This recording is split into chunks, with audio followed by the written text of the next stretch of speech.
quite a while since I showed you my last garden video, and I thought I would do a little tour to show you what's growing. My elephant garlic doesn't look super happy, but it's alive and surviving, so we might get something out of that.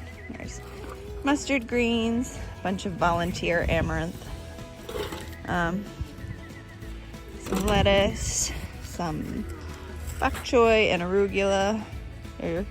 There were more radishes, but I harvested them. We just had a couple good days of rain, so there's lots of grass and weeds to be pulled, but I'll get to that later. There's some spinach, not much, a couple of chard in there. The turnips did really well. Probably need to thin them out soon.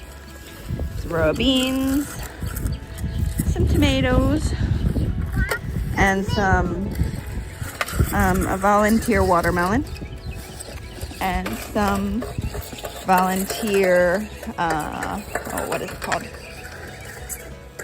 Husk berries, which are kind of like tomatoes. Squash, 2 of them survived, which is fine. Probably all I need on that side. More amaranth, some squash from the neighbors, which is looking like it's doing pretty good. I need to add compost to this side. More radishes, long beans, some flowers coming up on the ends. Let's see, those are my wood chip paths. And more flowers. There's some marigolds and sunflowers. Kind of just filled up the end with flowers here. And there's more long beans here. Made a nice little arch trellis for my long beans to grow on. So that should look nice here in a month or so. And I haven't quite finished that side of the garden bed, but it's getting there. But that's not what I want to show you today. Today, I want to show you something that a friend of ours bought and shared with us.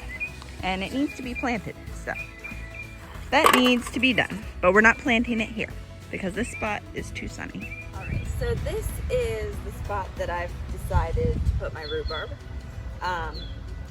They typically like to be planted in full sun, but we're kind of at the bottom of their growing zone, so our summers can get a little bit too hot for them. So this spot gets afternoon sun. It's on the west side of the building, so it'll be protected in the morning, and if I find a better place later, that's okay, as long as I don't plant it in full sun now, because that'll basically just kill it. So I had my old compost here. Some of it I'll move over to the garden, some of it I'll dig in, and I'll clean up that wood pile soon.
All right, so this is my rhubarb root.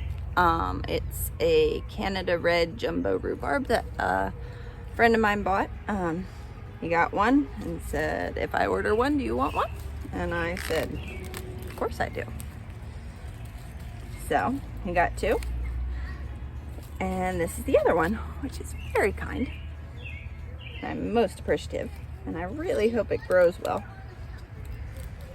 And get this bag off the bottom. So there's some little chips that have broken off, but that's okay. Now there are lots of videos online about how to plant these, and I recommend you watch them if you're looking for something like that. This is just my experience, zone 7A, I think, southern Delaware. And we'll see how this does here. This will be kind of first part in a multi-part series to see how well this does in our area. So I've dug myself a hole. When you've finished digging your hole, you want the top of your root to be about 3 to 4 inches below the ground level. So however big your root is, you dig that deep and then another 3 to 4 inches. Also, you want to make sure you have it planted the right side up. So if you, I don't know if you can see, there's kind of like little nubs here, or a bit of a different color, not so gnarly and brown. And those are the buds that will form. This is where the plant was growing. And then these will be new shoots off of it when you plant it and it gets going. So you want to make sure you find this part. This is the crown, the top of the crown, and this is just root part. So you want to make sure you plant that pointing up. A lot of people say, you know, add plenty of organic matter to it. They are a long-term plant, so you want to make sure there's plenty of good stuff in the ground and then add more as the years go by. But you want to start off with a really good amount of organic matter, such as compost. Some people also say to add sand for drainage.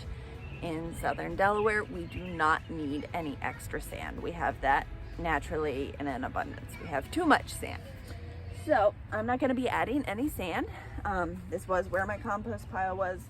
I moved some of it to the garden, and then I left a layer of it and just kind of dug it in. But I also have, see if I can pick this up. There we go. I have this mushroom compost from Spray Group, premium mushroom compost.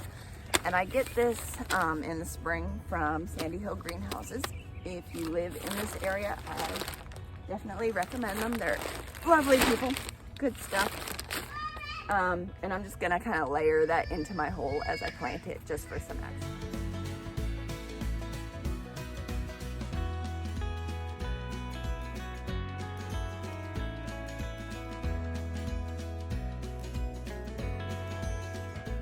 All right, so I just kind of layered that in compost, mushroom compost, sand, which is just ground sand, and just layered it up. It's about 3 to 4 inches under the ground level. So this is done. I will probably water it a bit later. We just had a couple days of rain, so the ground is pretty wet already. So I don't think I really need to water it too much. And today is June 1st. So I will let you know how long it takes for this to start growing up through. So that's all for today. And if you have any questions or comments, leave them down below. Mama, What? the wiggly worm is trying to get out of my hand. I'm sure he is. Bye. And we want